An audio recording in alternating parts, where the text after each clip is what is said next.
Datang mriku diterangaken siapa yang banyak-banyak membaca sholawat akan masuk surga.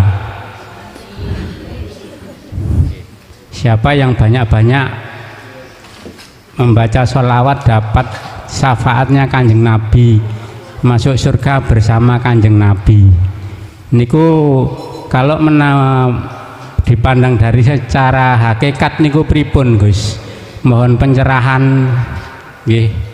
Niku ingkang kula tangletaken niku titipan saking sederek nggih.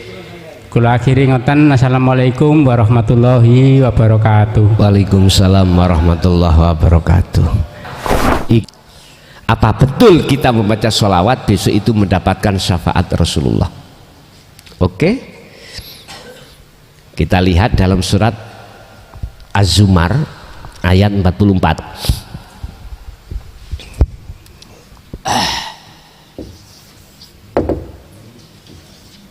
Kulillahi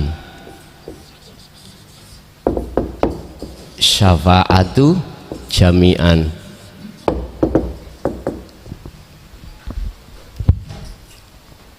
Kalau takok dhisik, Rasulullah Muhammad iku makhluk napa khalik? Oke.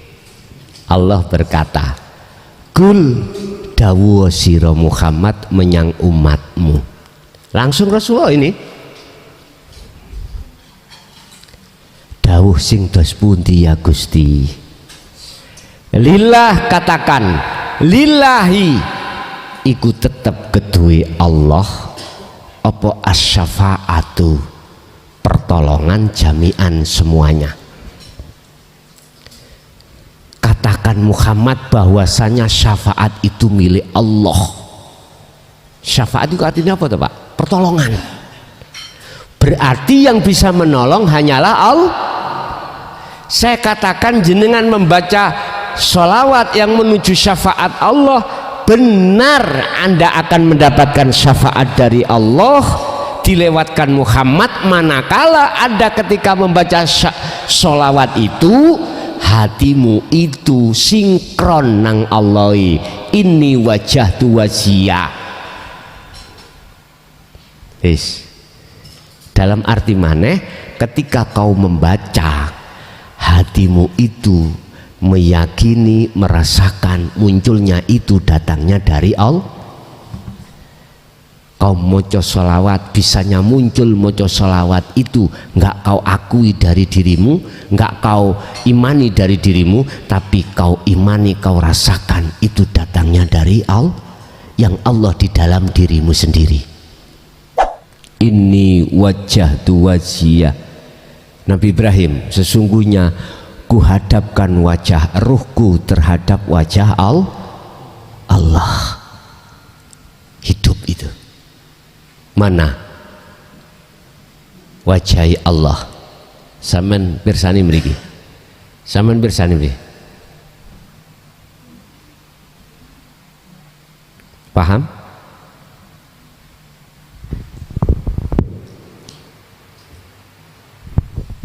Paham? Bukan udara loh ya, bukan oksigen.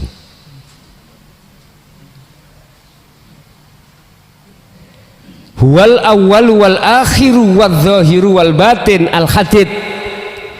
Dia itu di dalam ya di luar. Jangan jenengan lihat dengan mata zahir, ketoke kosong. Kalau kita melihat mata zahir kelihatan kosong. Lihatlah dengan mata ruhaniyah, mata hati. Mata hati adalah iman, rasa. Baru jenengan dong. Sebab tanpa ini nggak bisa makhluk jenengan kali kula bisa berkumpul di sini, nggak akan. Inilah yang kumaksud wajah Allah. Fa aina ma tuwallu fa thamma wajhullah. Al-Baqarah 115. Dimanapun kau mengarah di depanmu ada wajah. Laisa kamislihi yang Anda tidak bisa menyerupakan dengan sesuatu apapun. Itulah wajah Allah, itulah maksudnya wujudnya Allah, bukan namanya, bukan nama Allah, bukan sifatnya Allah hidup, bukan, tapi wujudnya. Dalam bahasa wujah, wajah.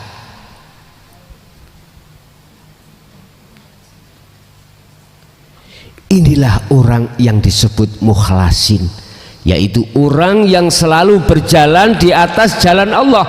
Segala aktivitas apapun, hati jenengan itu selalu koneksi terhadap wajah Allah ini. Akhirnya hati jenengan tidak ada iman. Semua apa yang terjadi itu dari makhluk, akan tetapi dari Allah, dari Allah. Akhirnya hukum hadis Rasulullah yang mengatakan la haula wala quwata illa billah sempurna dalam diri Anda. Makhluk itu tidak punya daya upaya apapun untuk berkata, untuk melihat, mendengar, untuk berjalan, untuk bernafas, untuk apapun nggak bisa. Wala quwata, kekuatan pun tidak bisa. Semua itu kok yo terjadi sebab illa billah. Ini yang ku maksud. Mukhlasin adalah mereka yang berjalan di atas jalan Allah, baik di dalam aktivitas sholatnya maupun di luar aktivitas sholatnya. Hati selalu koneksi terhadap Allah.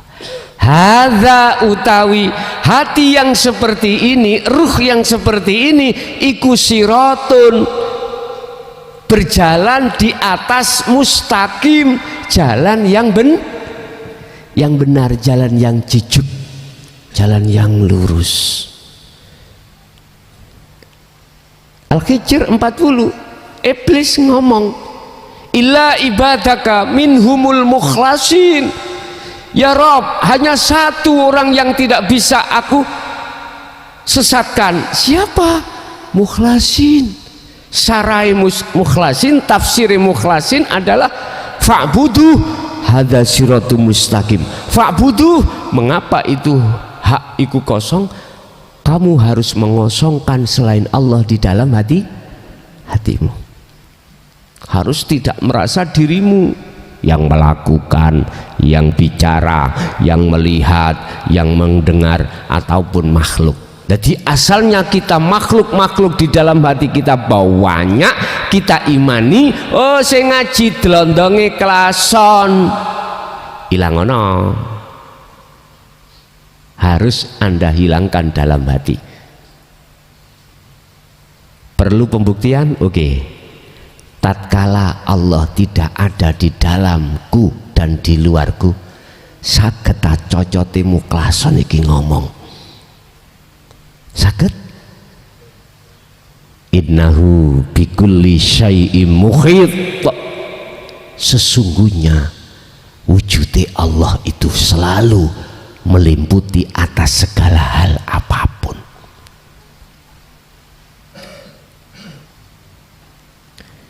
Jenengan kok ya beriman kalau yang memberikan petunjuk ilmu semua ini delondong. Tahu delondong ya?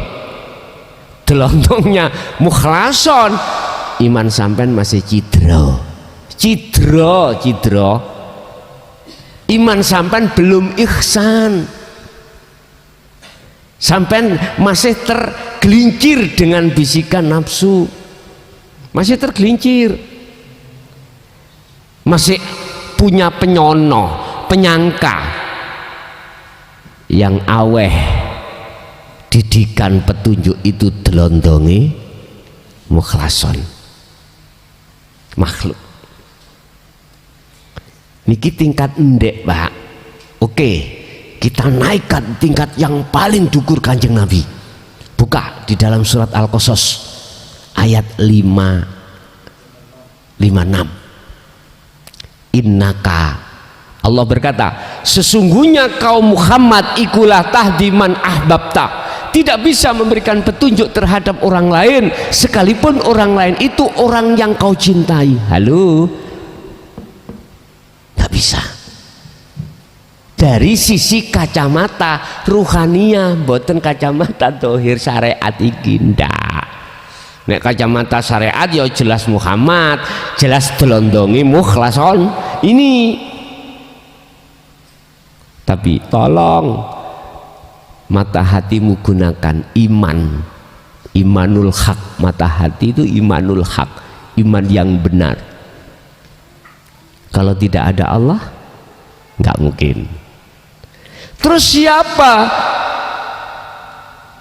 kalau bukan Muhammad yang memberikan petunjuk kanjeng Nabi niku? Ya Allah, dijawab walakinnallaha yahdi may yasha, tetapi sesungguhnya yang memberikan hidayah, petunjuk, didikan semua itu adalah Allah.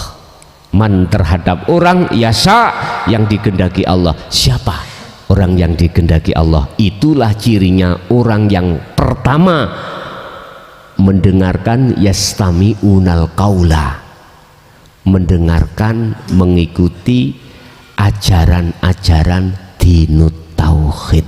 Titik. Itulah orang-orang yang masuk di dalam hakikat. Wis, cara ngomong kelompok, makom ning hakikat. Itulah orang-orang yang hatinya bisa menerima ilmu tasawuf. Udah ini, nggak melihat umur, nggak melihat golongan, tidak melihat nasab, tidak. Andai kata Anda orang Nasrani, termasuk manakala Anda itu menerima dengan apa petunjuk-petunjuk di dalam ilmu tauhid ini. Walaupun Anda orang Hindu, orang Buddha, atau orang yang apapun, kalau hatimu bisa menerima, beriman di dalam petunjuk-petunjuk ilmu tauhid, maka Andalah golongannya. Apabila Anda sekalipun umat Islam, mohon maaf ya, gak pandang bulu, kalau belum menerima ajaran ini, maka tidak masuk pada golongan mayyasha, orang yang dikehendaki Allah. Mohon maaf, saya Islam mulai sejak kecil, Pak. Sejak kecil, dan pendidikan saya selalu dari pondok ke pondok. Hal pengajaran yang seperti ini sebetulnya ada, cuman tidak dibuka secara terang-terangan. Ada pondok-pondok yang menjelaskan ilmu tasawuf, ilmu tauhid, ada Pak, tapi tidak sevulgar seperti ini. Sebelum tahun 2014, entah sekarang, loh, saya pulang dari pondok itu tahun 95 kok, kulo pulang. Jadi diajarkan, sebetulnya diajarkan, cuman tidak sevulgar apa yang saya katakan ini. Saya beraninya mengatakan secara vulgar karena sudah melewati tahun 2014. Kalau sebelumnya, mohon maaf, setengah-setengah. Apalagi tahun 2000 sampai 25 bil kinayah, isyarah tok. Akhirnya umat bingung dan ngeluh. Setelah tahun 2005 ke atas, sebelum 2014 niku pun setengah kemampuh, cara pelem niku setengah kemampuh, wis bisa dirasakan, setengah kejut, setengah legi kemampuh lah, ngoten Pak. Legi ya kejut, legi kejut. Kita melihat pelem nek nggone pasar ketoke mau matang Pak, beranang merah kuning, tibake karbitan. masih muda dipetik masih kuning kaya apa rasane kecut. Nggak percaya jajal. Sampean punya pohon buah apa namanya tadi, pelem, mangga muda, itu ambil karbit, kita kasih karbit, nanti kulitnya menjadi kuning, menggiurkan. Makanlah. Kalau kau mendapatkan rasa manis, mohon maaf, berarti Qur'annya salah. Tapi kalau kecut, Qur'annya benar. Mangga Anda akan mendapatkan sesuai dengan apa yang didohirnya kuning atau merah, dalamnya manis. Petiklah mangga itu yang sudah tua, apalagi sisanya codot. Nah, codot itu pinter Pak, gak mungkin makan mangga yang muda, gak mungkin. Codot itu mesti makan mangga yang Solo. Tahu Solo ya? Mangga yang sudah tua karena manis. Sinten mriki tahu tahu mangan codot wonten nah? Lho enak Pak codot iku. Lho estu tunggale monyet estu waca. Kula niki tau ning penjara niku ketipu mangan dagingnya codot ya mangan dagingnya monyet. Kalau mboten semerap teman-teman ning LP niku, ning LP niku kan sembarang niku wis apa wae disantap lah ngoten nggih. Apalagi waktu di Polda dulu, teman-teman kelabang dicekel, diperuntusi sikile, dilek dipangan, saking keluwen. Nah, saya itu dikasih tahu terhadap teman saya, Gus, niki ikan kidang, iwak kidang. Tibae sebetulnya itu bukan kidang, monyet dan codot. Nggih.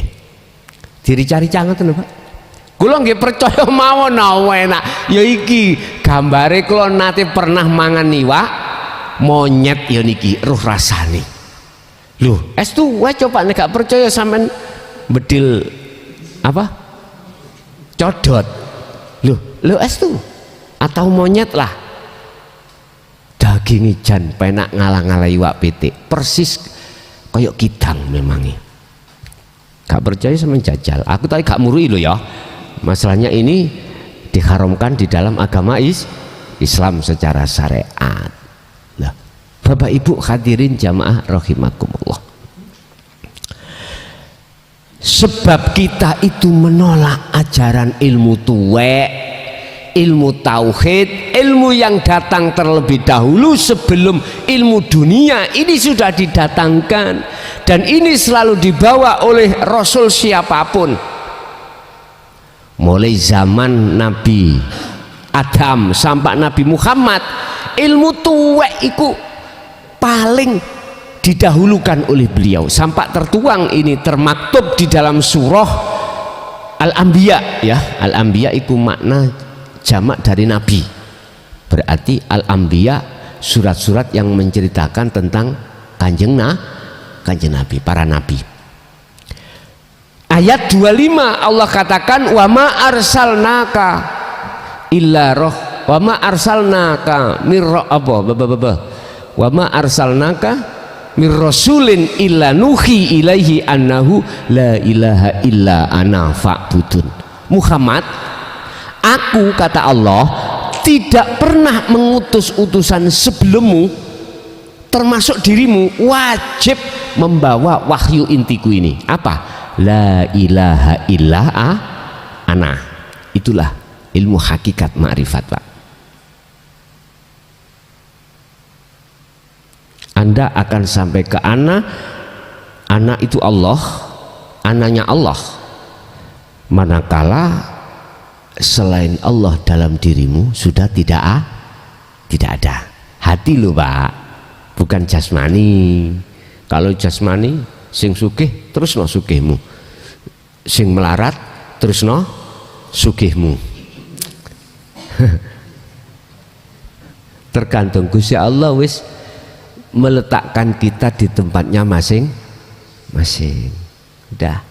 Yang terpenting itu bukan sugih lan melarate, bukan pangkat lan tidaknya. Sing penting Anda itu hati. Fa'budu hadza siratum pun ini. Di dunia sampai pasti nyaman, lebih-lebih di akhirat. Saya tidak bicara tentang fisik, Pak. Makanya agamamu apapun silahkan. Yang penting hatimu itu wajib fa'budu. Jatuhnya iman hanya pada laisa kamislihi syai'un, pada Tuhan. Lah setahu saya karena saya mulai kecil Islam, ini diajarkan di dalam Al-Quran.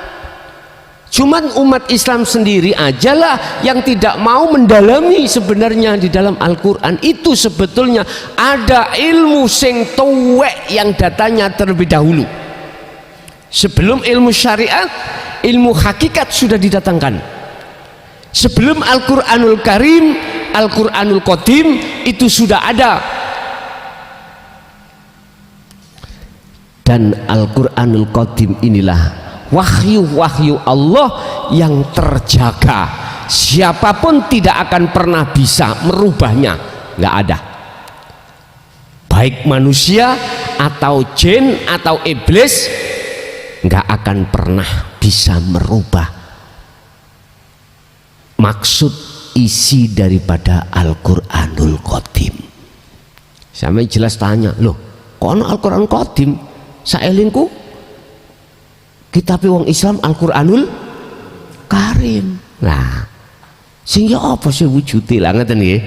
Tulisannya sing ya apa? Kan wis diomong tanpa dinulis ning bisa diwaca.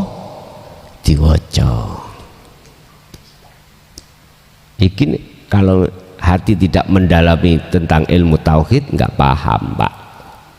Nggak paham. Nggak akan tahu. Lho Quranul Qadim lho ning dodo sampean dhewe-dhewe.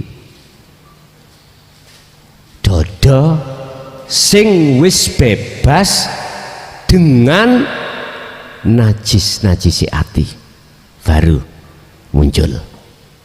Dodo sing wis tidak terbisiki kena rayuan nafsu. Mesti nyoto teng mriku ning dodo sampean. Tapi ketika saat hati kita masih ada syirik khafi, lunset, ngerti lunset sampean? Gak lunset maneh suwek kabeh. Ayat-ayat di Al-Qur'an Qadim wis gak ono. Makanya mengapa kita di dalam syariat haram sampai ini memegang Al-Quran apabila masih mengandung hadas kecil lagi dah haram. Itu maksudnya nggak ada, nggak boleh, nggak ada dalam hatimu Al-Quranul Qadim, Al-Quranul Qadim kalau masih mengandung hadas kecil, lebih-lebih hadas besar membaca nggak boleh, apalagi memegang. Artinya hati kita kalau mengandung hadas besar secara hakikat, jangankan kita itu megang, baca nggak boleh, nggak bisa. Jadi ini ono ayat-ayat nggak bisa menerjemahkan. Suatu saat jenengan iki ngadepi masalah enak gak enak, nggak bisa hati itu mandang Allah, nggak bisa, nggak boleh, memang nggak boleh. Khatamallahu ala qulubihim, karena hati kita dikunci oleh Allah, ditutup oleh Allah, nggak akan bisa melihat itu karena di dalam hati kita masih mengandung hadas kecil dan hadas besar secara hakikat. Dan secara syariat wudu adus banyu beres wis gampang ae lah ngoten nah. Hadas kecil besar di dalam hati jenengan aduse wudune gak nganggo banyu kuwi. Ilmu, amal, istiqomah itu. Illa ibadaka minhumul mukhlasin, kelompok yang kedua adalah kelompok disebut kelompok mukhlasin, kelompok yang sudah tidak bisa diplesetkan oleh nafsu. Cuman kita mantan, sebetulnya itu mantan bolone hawa. Makanya umpami kula ngomong jenengan kalih kula niki bekasi pengikut iblis, aja muring-muring. Aja muring-muring. Lah Gusti Allah wis mengizini iblis, jangankan kita Nabi Adam lho Pak kepleset, Rasul padahal, apalagi kita. Makanya ojo muring-muring, jangan ngamuk-ngamuk, jangan marah-marah. Saya juga begitu kok, mantan pendosa, nggih. Mantan penjahat, mantan pendolim terhadap Allah ruhaniyah kita. Loh, enak loh rek, mantan penjahat itu enak daripada mantan ulama. Lebih baik mantan penjahat. Penjahat kita pada Allah jahat. Surat Luqman ayat 13 Allah katakan, ya bunayya la tusyrik billah inna syirka la zulmun azim. Anak putuku iki dawe Imron iku bapake Maryam iku Imron iku mbae Nabi Isa. Pesen ngene, hei anak putuku, termasuk jenengan kali kula. Bahasa bunaya iku anak, termasuk kita, anak putu nih. Kita siapa? Yus kita yang menerima dinut tauhid ini. Berarti garis lurus Nabi Ibrahim jenengan. Bukan Fir'aun dulu ya. Beda nek Fir'aun. Nek Fir'aun, tahu Fir'aun namanya? Kenal? Fir'aun ini lo kenal lah. Kenali hundi ya kan? Ning Quran jari ini lah kan nah. Sampai mati tidak akan pernah mau menerima dinut tauhid atau ajaran Rasulullah Muhammad di jalur dinul haq, nggak mau. Jadi nek golek garis keturunan gampang Pak. Ngomong garis keturunan secara syariat lho nggih. Iku kan mek wonten loro, siji becik, loro awon. Lah ngoten nggih. Mek ngoten tok. Lah carane ya gampang. Nek sampean saged nrimo hati sampean dinul haq, berarti jenengan iki garis lurus Kanjeng Nabi, garis lurus Nabi Ibrahim dan seterusnya. Cuma nek golek situk-situk entah keberapa lah gitu toh. Kita di sini tidak membahas masalah nasab secara syariat, enggak. Itu gak kanggu bagi kita, gak perlu, gak penting. Sebab di dalam Al-Quran Allah tidak membahas masalah itu terhadap hamba yang dikehendaki. Allah hanya berkata mayyasha, orang yang ku kehendaki. Siapa itu? Dijawab di dalam surat Az-Zumar ayat 17-18. Dialah mereka alladzina yastami'unal qaul, dialah yang hatinya bisa menerima penghentikan ajaran dinut tauhid.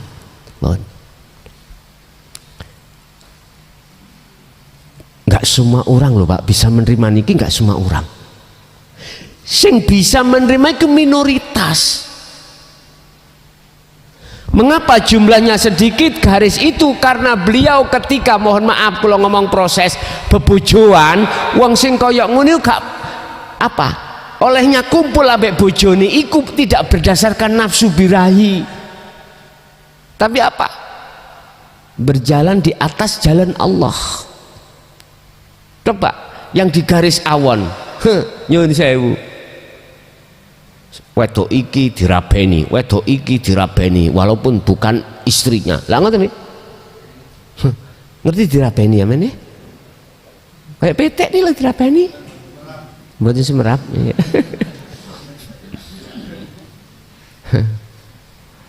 Orang kalau tahu hukum beda lagi.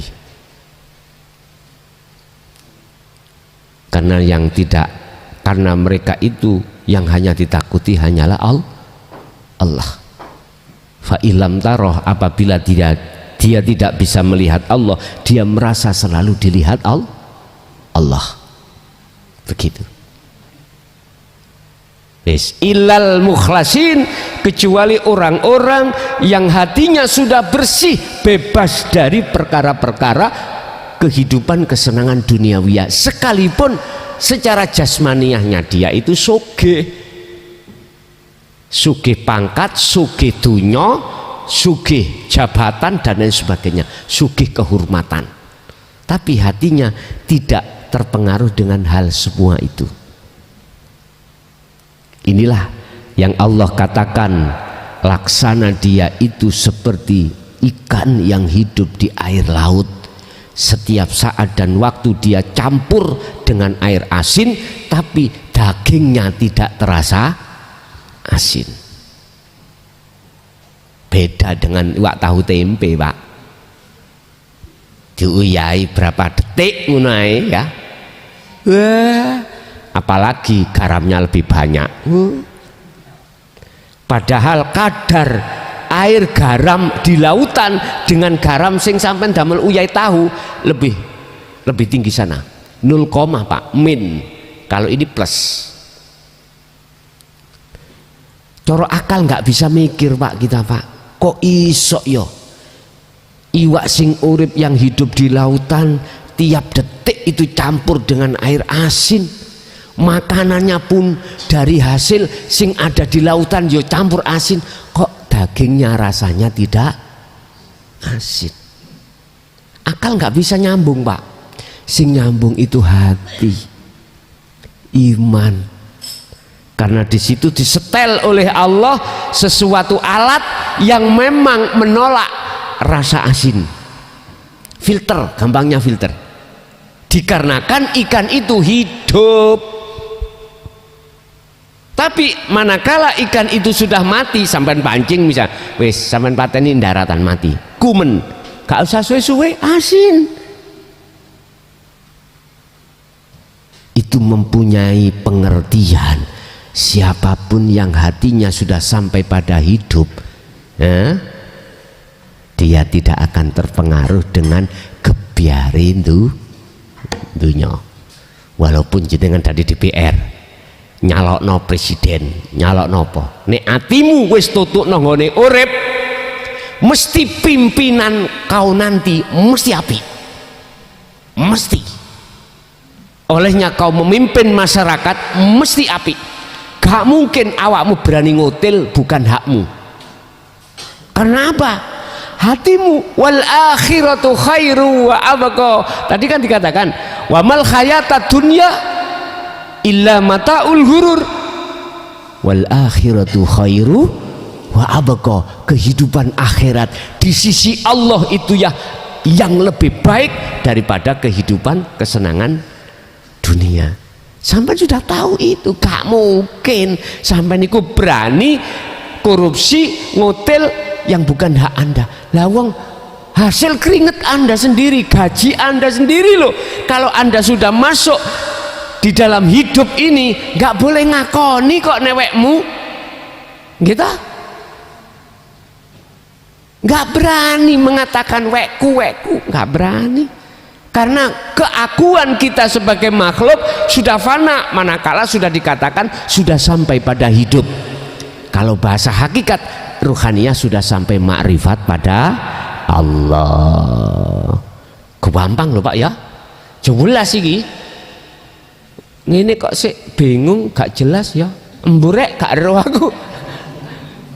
Nek dibanding dengan dulu loh, Pak, keterangan ilmu, coba siapapun jenengan dari masyayikh kita disane Pak no, Pak ndas koyok pecah oleh mahamke ku pecah, takon gak oleh, gak boleh dikon ngrungokne tok bahasane bahasa kinayah. Ya Allah. Bapak Ibu hadirin jamaah rahimakumullah, kula hanya berharap untuk tahun 2024 ini, baik mulai pimpinan eksekutif maupun legislatif, hanya berharap pada Allah diberikan pemimpin yang hatinya sudah hidup. Hanya itu. Urusan wong sing ya apa wis terserah. Urusan orangnya yang bagaimana terserah. Lah disinilah saya tidak kampanye, nggak boleh, nggak boleh. Sifatnya kampanye kan ngepikno jagone ngelekno liya, itu kampanye nggak boleh. Saya tadi memberikan support terhadap jenengan, silahkan. Cuman saya berharap pada Allah pemimpin-pemimpin kita diberikan pemimpin yang sudah sampai pada Tuhannya. Hanya itu. Aku yakin kalau ini sudah terjadi, baldatun thayyibatun. Negara niki mesti apik. Negara iki mesti gak diutang. Sebab Indonesia itu Masya Allah Pak, luar biasa kaya, kekayaan, baik secara kekayaan bumi maupun di luar bumi sebetulnya di situ. Mohon maaf, barangkali ini sebagai pitutur pejabat-pejabat kita yang masih seperti kita dulu, penjahat Allah. Mudah-mudahan didengarkan dan sadar. Hanya itu, tidak punya istilah apa ya, geding, enggak. Barangkali dengan tausiah ini didengarkan sehingga ada kesadaran. Sebab mau nggak mau, kapanpun terjadi, Anda semuanya akan kullu nafsin dha'iqatul. Apa yang kau banggakan di dunia lenyap, gak ada guna manfaatnya. Anak yang begitu mengindahkan kita, nyenengke, istri yang begitu mempesona, harta benda Allah sudah katakan tidak akan bisa menolongmu. Hubitat a'maluhum wa ma lahum min nasirin, dan tidak ada di situ pertolongan kecuali pertolongan datangnya hanya dari Allah Subhanahu wa ta'ala. Wis, awak dhewe umure kari piro gak ngerti, Pak. Awak dhewe sudah 45, ateh 55, jenengan ono sing piro kuno, ono sing swidak 70, sisanya berapa kita tidak tahu, nggak tahu. Kalau Rasulullah itu di antara 63 atau 64. Kalau saya umpama sama dengan Rasulullah 64, kari ngitung dilungkas kau 10 tahun iki nek ngepasin iki wis terserah. Saya itu hanya sam'an wa ta'atan, sedika dawuh mawon. Dikongkon nang Gresik ya nang Gresik, ya ta, dikongkon nanggone Lampung ya nang Lampung, udah. Illal balagul mubin, tugasku hanya menyampaikan saja. Urusan percaya gak percaya bukan urusan saya. La ikraha fiddin, dan saya tidak memaksakan terhadap umat untuk percaya dengan apa yang ku sampaikan dan harus ikut saya. Ndak. Semuanya keputusan di tangan kita masing. Tapi satu hal yang harus kita ingat, kita sisa umur tidak tahu, mana kapan mati kita pun tidak tahu. Qad khasyiral ladzina kadzdzabu biliqa'illah. Barang siapa yang ketika saat di dunia ini mendustakan, tidak mau bertemu Allah, qad khasyira, maka celaka banget kita. Tetapi sebaliknya, barang siapa saat di dunia itu mau untuk bertemu pada Allah, qad aflahal mu'minuna alladzina hum fi sholatihim khasyi'un, maka dia akan berbahagia. Makanya bahasa syariat wong mati ada yang su'ul khotimah, ada yang husnul, yaiku jawabannya. Ada yang ruh masuk di dalam alam yang gelap, ada yang masuk ruh itu di alam yang terang dengan sayakuluna alladzina amanu sayakuluna alladzina qalu udkhuluha bisalamin aminin. Dia masuk dengan dijemput oleh para malaikat dan disiapkan tempatnya. Udkhuluha bisalamin aminin, panggenamu wis tak siapke. Marabuka sing manabiuka wis kathik Pak, wis bebas ning kono. Ya kisinan lah malaikat lah, ya Gusti iki arep tak takoni, sing tak takoni ya Gusti. Sing kula takoni lho wis paham pun semprap jawabane, padahal kula nggih kathah penggawean wis gak usah tak takoki. Kau ada penggaweane malaikat mungkin akhir itu Pak. Nah kok iki kono. Makanya Wak Mudin asli nih nalkin iku nalkin sing urip, nalkin sing mati. Mursyid itu gak mungkin wong mati ditalkin, mesti nalkin si urip iku mang lho ditalkin lah ngoten nah toriko niku lho ya, umpama mati wis gak ditalkin. Jenengan Pak diilingno Pak Mudin, Allahu Rabbi maksudnya wa anibu ila Rabbi. Wis cak sing urip-urip deloken iki le si fulan wis gak iso apa-apa ndang lekaso kuwi bali nang Gusti Allah sadurunge sing kaya ngene. Nek wis ana ngene kesempatan wis gak ana. Ana awakmu dinalken sing ngono. Jadi diubah. Gak apa-apa cara syariate ngomong ya fulan ya toh. Engko ditambahi he dulur-dulurku sing teko mara kabeh kene. Makanya pas nalkin kan ngelumpuk lah ngono Pak. Karepe iku rungokno kupingmu. Tapi gak dijoblasno sing benere. Dikira nalkin sing nyene bahasane bahasa sing ditujokno mukhatab nang sing mati. Fulan kuwi wis ninggalno alam dunya, kuwi mlebu nang alam barzah, ning gunung kuwi akan ditanya, ditekani malaikat loro mungkar lan nakir. Ojo gemeter, dek takon marabuka, jawaban Allahu Rabbi, kanthi tegas jawaban Allahu Rabbi.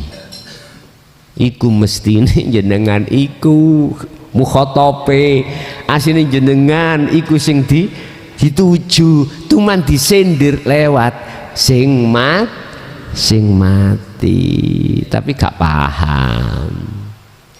Maksudnya nggon kula dhewe nggih ngoten kok, padahal aku lurai. Sik mikir-mikir dhisik, karena yang menentang terlalu banyak. Oke, nanti suatu saat akan terjadi Wak Mudin tak celuk. Mesti takon di dasare Gus lah ngoten nggih. Hujae mana? Yo bukaan ning Al-Qur'anul Qadim baru kecetha. Ani budullaha wajtanibut taghut. Yang dibilangin ani budullaha wajtanibut taghut itu bukan sing wis mati, sing wis urip. Sing sik urip niki lho. Rasulullah, ini tugasnya Rasulullah. Ani budullaha, tugasnya Rasulullah itu gelar mengarahkan terhadap ruhaniyah kita umat manusia supaya menghadap Allahnya, menghadap Tuhannya. Wajtanibut tauhid, dan meninggalkan selain Allah. Lah sing diomongi lak sing urip. Gak mungkin zaman Nabi dulu sis mati diceluki. Herinio anik butullah wajtanibut tauhid. Mboten mungkin. Wis Bapak Ibu, muga-muga anak turun kita ngetutno ambek ajan Rasulullah di jalur dinul haq ila yaumil qiyamah. Lahumul Fatihah. A'udzubillahi minasyaitonir rajim.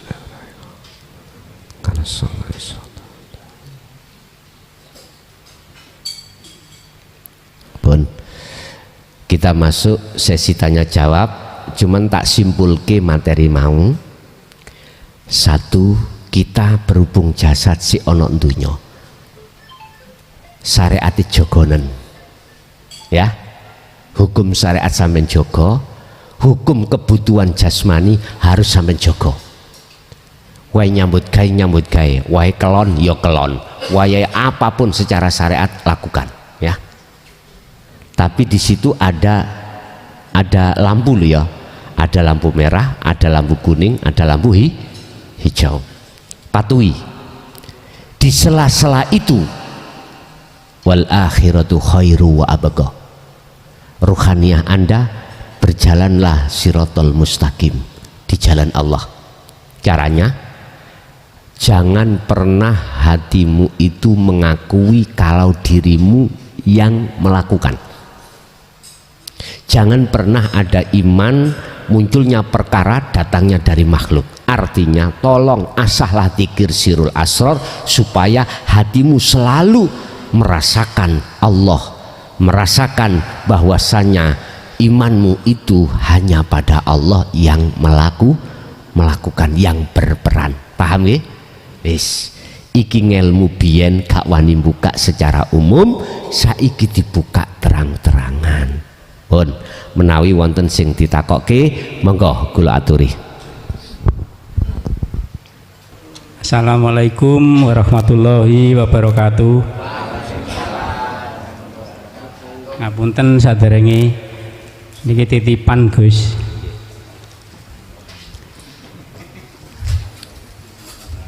Titipane ngeten sing ditangletaken cara sesuai kalih materi wau, cara si rohani jangan sampai kepleset. Nah, di dalam perjalanan, cara di dalam kenyataan niku kok benten ngeten lho. Bentene ngeten, di dalam kita melakukan sholat, karepe niku nggih kepingin ketemu kalih Gusti Allah. Tapi ternyata di situ yang dijumpai selain Allah, di dalam hati kita itu selalu rawat urusan utang penggawean sing macem-macem niku sing berjalan di dalam hati di kala sholat. Lah terus cara kangge mengatasi niku solusine dos pundi, wonten napa wonten alat sing kanggo ndongkrak penyakit-penyakit hati niku wau. Niku nyuwun pencerahan niku Gus. Terus sing kalih, nomor kalih mengenai sholawat. Cara zaman sakniki semarak gema sholawat. Ten pundi-pundi banyak gema sholawat. Datang mriku diterangaken siapa yang banyak-banyak membaca sholawat akan masuk surga. Siapa yang banyak-banyak membaca sholawat dapat syafaatnya Kanjeng Nabi, masuk surga bersama Kanjeng Nabi. Niku kalau dipandang dari secara hakikat niku pripun Gus? Mohon pencerahan nggih. Niku ingkang kula tangletaken niku titipan saking sederek nggih. Kula akhiri ngoten. Assalamualaikum warahmatullahi wabarakatuh. Waalaikumsalam warahmatullahi wabarakatuh. Iki rumus matematika ilmu pasti. 3 tambah 3 pasti 6. Ajaran hakikat itu ilmu pasti. Di situ diterangkan, jikalau hati ini menolak ajaran hakikat, menolak ajaran ilmu tauhid, mesti sholatnya menghadap selain Allah yang sebenarnya. Wis, siapapun kita dan apapun status kita, saya nggak buka wadi loh Pak ya. Walaupun saya kiai misalnya, tingkatan saya internasional, umpama nggak bisa Pak kongon sholat khusyuk, nggak bisa. Pasti seingat apapun selain Allah, pasti itu. Padahal Rasulullah mengatakan sallu kama ra'aitumuni usolli, sholato siro kaya oleh kau melihat bagaimana saya sholat. Ini diterangkan Allah di dalam Al-Quran surat Al-Baqarah 238. Kalau pingin sholat sampai khusyuk, waqumu lillahi qanitin ay khosyiin, Anda wajib tidak hanya jasmani juga rohani melok sholat. Iku sing disebut sholat daim, sholat wusta. Jatuhnya ati iki ketika sholat secara syariat, ini wajah wajia, bukan wajah sakliyane Allah. Tapi yang berhubung ilmu tauhid saya tolak, sampai kapanpun nggak bisa. Wis titik, iki ilmu pasti. Terus kita yang sudah menerima ilmunya, sudah paham, laku dzikir sudah, istiqomah berbet misalkan ya. Kalau kami bicara istiqomah sesungguhnya itu per detik, Pak. Istiqomah secara kafah sempurna itu per detik. Tapi kita sebelum mampu untuk per detik ya, kadang-kadang sedina itu mbuh nek ditotal mbuh 5 menit, mbuh sak jam, padahal satu hari satu malam 24 jam. Bapak Ibu, itu proses Anda. Ilmu sudah diterima, laku sudah, istiqomah memang kurang sempurna. Dalam sholat 4 rakaat, 1 rakaat iso khusyuk, tapi yang 3 hilang. Padahal hati nggak ingin untuk ingat selain Allah. Artinya hati ingin, selalu ingin bersama Allah. Tapi mengapa Allah kok membikin Anda seperti itu, padahal persyaratan tadi sudah, ilmu sudah diterima, hati sudah bisa menerima, laku dzikir khalwat sudah, istiqomah, hanya istiqomah kita yang belum sempurna. Itulah Allah katakan, saya ja'alullahu ba'da usri yusra. Untuk mencapai tingkatan per detik, susah-susah dahulu, rakit-rakit ke hulu, berenang-renang ke tepian, sakit-sakit dahulu, bersenang kemudi. Wong nemoni mriyaya iku kudu poso dhisik, wong pingin penak kudu sora dhisik. Pertanyaan, apakah salah jenengan diposisikannya seperti itu? La bagin wala adin innallaha ghafurur rahim. Tidak, karena dalam hati jenengan nggak ingin sebetulnya itu untuk bertemu selain Allah. Itu karena proses Anda diproses Allah, ditelep-telepno. Umpama orang belajar renang kelelep ya ndak dilep-lepno ngeten, tapi gak sampai bongko mendelep, hap ditarik Allah munggah maneh, hap ditarik lagi. Tapi yang golongan pertama tadi Bapak Ibu, mendelep-delep wis bongko, sekoyo iwak tahu, iwak tempe mang. Paham nggih? Yes, itu yang pertama. Yang kedua, masalah sholawat. Apa betul kita membaca sholawat besok itu mendapatkan syafaat Rasulullah? Oke, kita lihat dalam surat Az-Zumar ayat 44.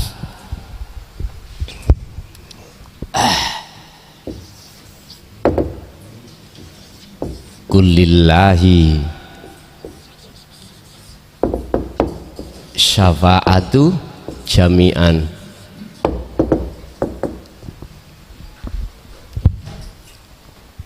Kalau takok dhisik, Rasulullah Muhammad iku makhluk napa khalik? Oke.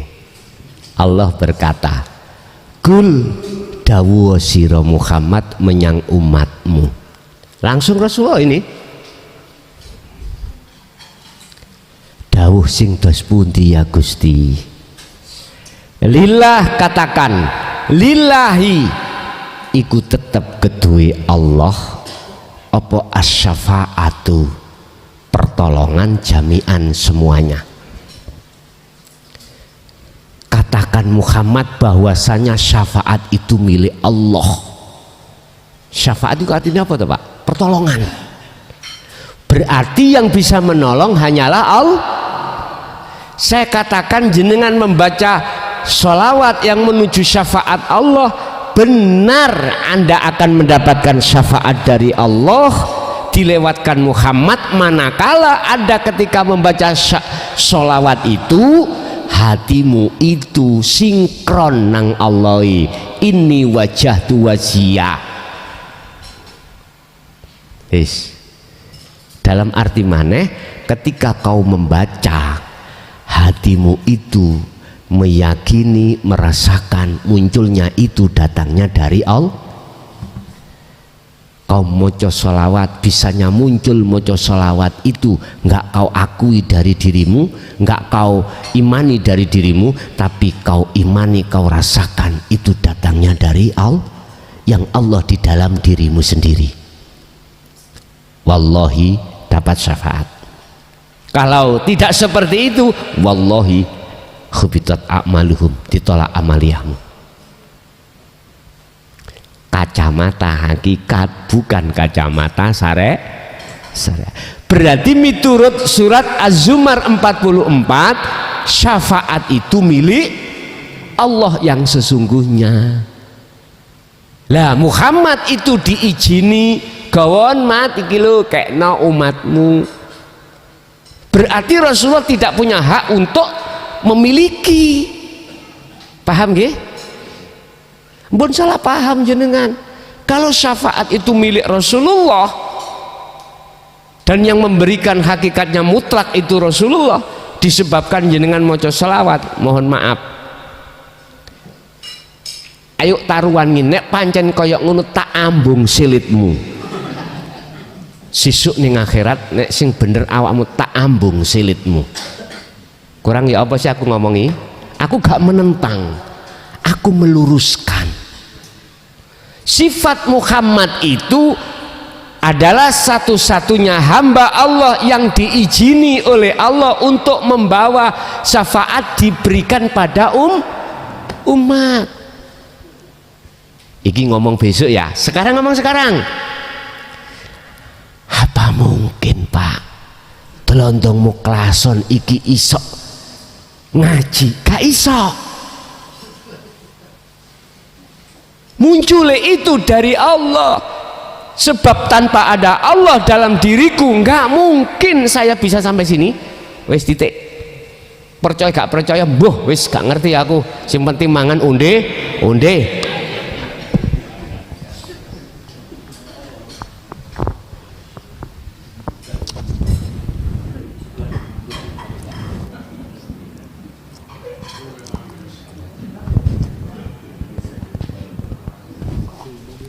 Ket mangan kudu tak dengkek mawon gak iso carane apa mangan. Pun tadi benar sinten sing maca selawat suk dapat syafaat dari Allah, manakala ketika membaca syafaat hati jenengan iku sambung ambek Gusti Allah. Dasari ini wajah tu wajiyah.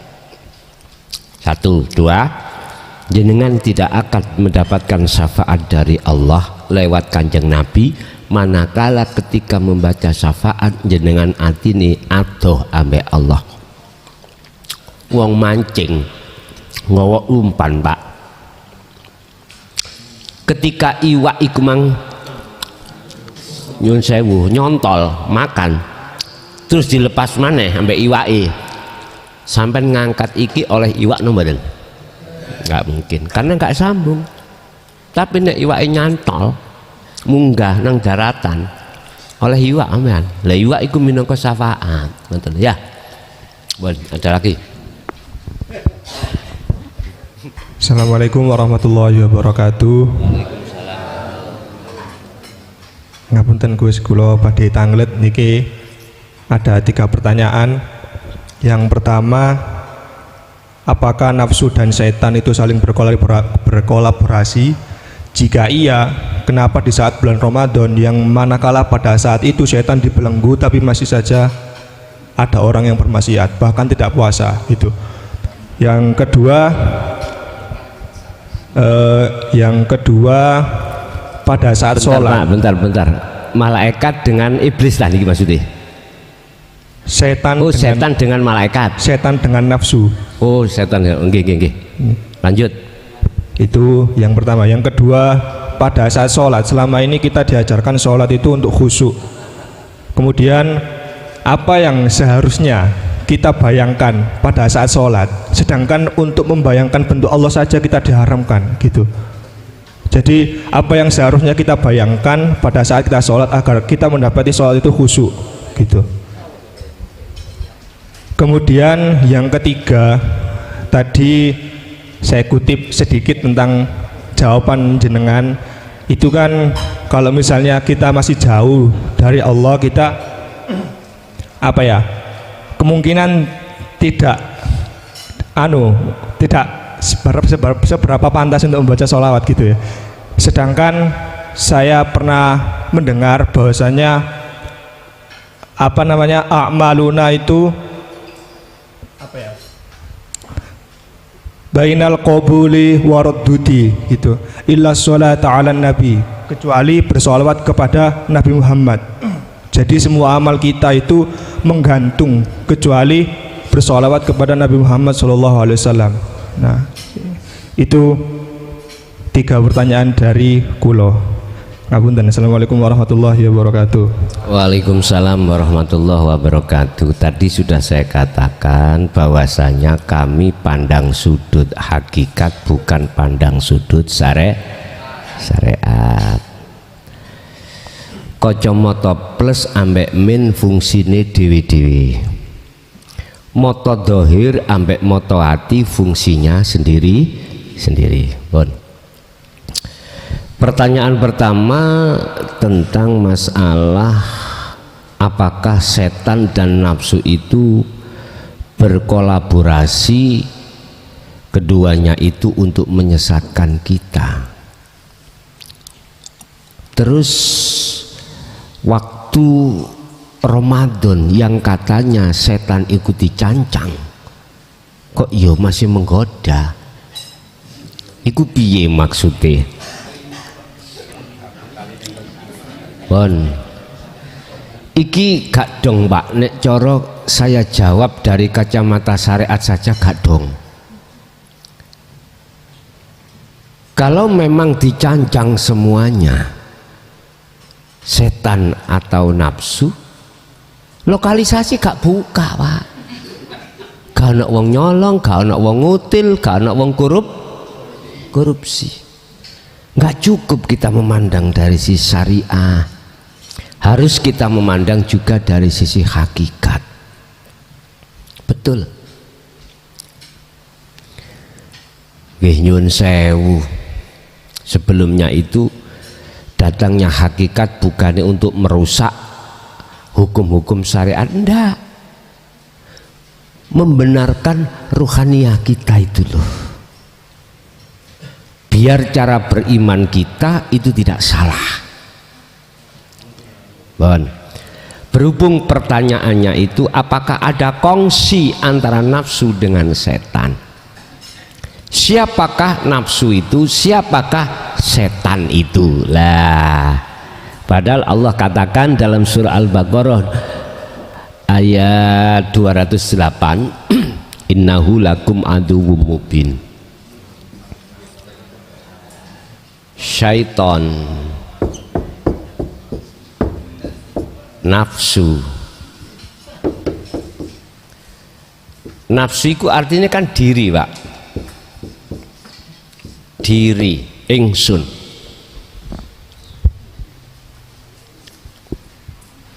Iku anak setannya niku.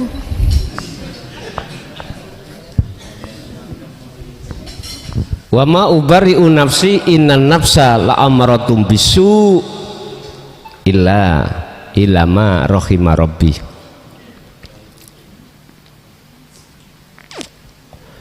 Nafsu itu cenderung mengajak hatimu untuk berbuat jahat pada Allah dengan bentuk melalaikan, dengan cara ditui kesenangan dunia.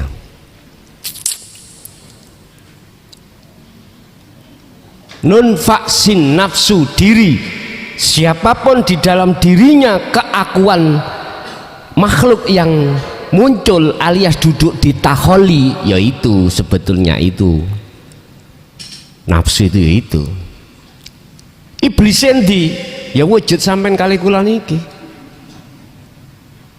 iku iblis. Innahu sak temene iblis lakum kedue sira kabeh iku anduwun mungsuh mubinun kang pertelo nyata. Ya jenengan ambek aku iki wujude dariku iblis. Karena sumber dalam hati kita adalah taholi. Duduknya itu taholi. Taholi berarti ngaku-ngaku keakuan kita yang segala-galanya. Aku sing ini, aku sing ini. Padahal sudah jelas Allah katakan la haula wala quwata. Lah apa kok diakoni? Lah ini akan dong Ramadan iku tetep nginjeni nafsu nggih ucul. Manakala tidak ditaleni. Cara naleni bagaimana? Berbuatlah tahali supaya bisa sampai ke tajalli. Berbuatlah zikir nafi isbat. Lepaskanlah iman selain Allah dalam dirimu atas segala aspek apapun, baru muncul keakuannya Allah. La ilaha illa anta asalnya, kemudian la ilaha illa ana. Benjing iku ono Roma Pak KW di tempat saya. Sing seneng apa ini Roma ya moro. Nek ono kesempatan, gak ono ya nonton ae nang ngene live ngoten. Loh kok iso tutuk kuno sih Mang? Artinya mohon maaf, nafsu ini akan liar tidak pandang bulan manakala nafsu itu belum jenengan jinakan, belum jenengan cancang. Nyancangnya itu dengan takwa, ilmu, amal, istiqomah. Dengan itulah disebut proses laku tahali dan tajalli. Baru genah nek kaya ngoten. Nafsu adalah keakuan diri hamba yang segala-galanya, itu nafsu. Contoh kula, berhubung banyak orang yang memuliakan, memuja saya merasa berilmu. Sekalipun ilmu tasawuf kok sih merasa diri saya, berarti saya berjalan di atas jalan nafsu. Bisa cetohan iki. Lah iblise mbahne ya iki Pak. Innahu sesungguhnya iblis itu mungsuhmu yang nyata. Ya nyata iki iblis. Akhirnya jenengan mujoni nang makhluk, mujoni nang makhluk, pujine nang makhluk. Padahal Allah sudah katakan alhamdulillah utawi sekabeh puja puji iku lillahi mung kanggo Gusti. Lah kok nang makhluk lah baru dong ngeten. Pun satu. Yang nomor dua tentang masalah sholat. Sholat khusyuk apa yang harus kita bayangkan? Yun sewu nggak boleh. Bayangno iku perilaku akal, tidak boleh. Nggak boleh. Kalau Allah sampai bayangno, mesti sampai akan menyerupakan dengan sesuatu. Harus dengan rasa. Untuk bisa mendapatkan khasyiin, rasa harus kau bangun. Yang rasa itu muncul dari dzikir sirul asrar. Rasa itu iman, iman yang ihsan kata Rasul. Yang dimaksud rasa, yang dimaksud iman, iman yang ihsan, iman yang benar itu yang bagaimana? Anta budallaha ka'annaka taroh. Ketika kau sholat seakan-akan kau bisa melihat wujudnya. Nah ini gini, seakan-akan. Fa'ilam taroh, bila mana kau tidak bisa melihat Allah, ya kau harus merasakan selalu, merasa selalu dilihat Allah. Sahih Bukhari. Loh, itu munculnya dari sirul asrar di su'aul basyiro, di dzikir rasa. Anda kalau tidak memegang ini prosesnya nggak bisa. Makanya untuk mendapatkan sholat yang khusyuk bukan membayangkan tapi merasakan. Merasakan itu mengimankan. Nek membayangkan itu nanti tempatnya di akal, ujung-ujungnya menyamakan sesuatu selain Allah. Dia belakrak. Oh, koyok wong wedok ayu bokonge cendul-cendul macam-macam. Nggak boleh membayangkan, nggak boleh. Yes. Yang nomor 3 terkait masalah sholawat dengan dasar secara syariat. Apapun amaliyah itu harus dibuka dan ditutup tentang sholawat. Kalau tidak ditolak. Secara pandangan syariat sah saja. Bahkan innallaha wa malaikatahu yusalluna alan nabi. Bahasa sholawat itu adalah rahmat, syafaat. Dalam ayat ini banyak yang mengartikan innallaha, sesungguhnya Allah, wa malaikatahu, lan malaikatnya Allah, iku yusalluna, padha maca sholawat sapa Allah dan malaikat ala nabi. Maca kebanyakan itu memahami sallallahu alaihi Muhammad. Lah ngono dah. Sik tah dulur, sholawat iku apa sih? Jamak dari sholat. Sholat itu apa? Ayat doa, menghadap, bertemu. Nek tak terjemah no, Allah memberikan syafaat, pertolongan terhadap Muhammad. Bentuknya apa? Bentuknya Allah memberikan syafaat, memilih beliau sebagai Rasul.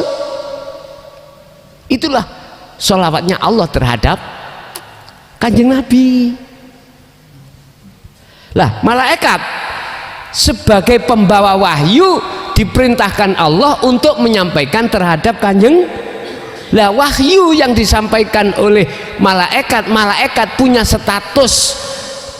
Malaikat Jibril atau malaikat siapapun yang punya status menyampaikan wahyu itu bentuknya sholawat. Jelas ya? Secara kacamata hati. Nek sampean ningali kacamata hakikat mboten benturan kalih surat Az-Zumar ayat 44. Enggak ada, Pak. Di dalam Al-Qur'an ayat satu dengan yang lain benturan enggak ada. Kita mengatakan benturan itu karena kita pandang sudutnya itu berbeda. Itu boleh beda bendera, boleh beda apapun, tapi tujuan ruhaniah cuman ke Esa. Itulah landasan dasar negara Indonesia Pancasila. Pertama, sila ketuhanan yang Maha Esa. Pun cocok pun ya. Mboten ngawur, Pak, mencetuskan sila-sila iku para masyayikh dulu sesepuh gak ngawur. Mboten ngawur, penuh dengan ilmu tasawuf, pengertian tasawuf itu penuh. Cuman sedikit yang paham tentang masalah itu. Jadi saya ulangi, sholawat secara syariat sudah benar, pandangan kacamata syariat yang jenengan sampaikan tadi, semua amalia itu ketolak oleh Allah manakala tidak didahului dan diakhiri sholawat. Oke, dan itu makalah Pak. Cuman saya berkata, hukum yang tertinggi dari Al-Quran, hukum umat Islam yang tertinggi apa? Al-Quran dah. Habis Al-Quran di bawahnya As-Sunnah, habis As-Sunnah ijma' qiyas. Isinya ijma' qiyas adalah makalah-makalah para ulama, para masyayikh yang didasari ijtihad beliau-beliau. Yo gak ngawur yo kan. Cuman ojo dilihat sisi kacamata syariat saja, kacamata dohir ojo, yo kudu ndelok ambek kacamata batin. Cih, wonten meleh? Sampun? Nggih, Bapak Ibu hadirin jamaah, itulah apa yang bisa kami sampaikan terkait masalah materi pada malam hari ini. Semoga disarengi hidayah Allah sehingga menjadi ilmu yang bermanfaat barokah. Lahumul Fatihah. Bismillahirrahmanirrahim.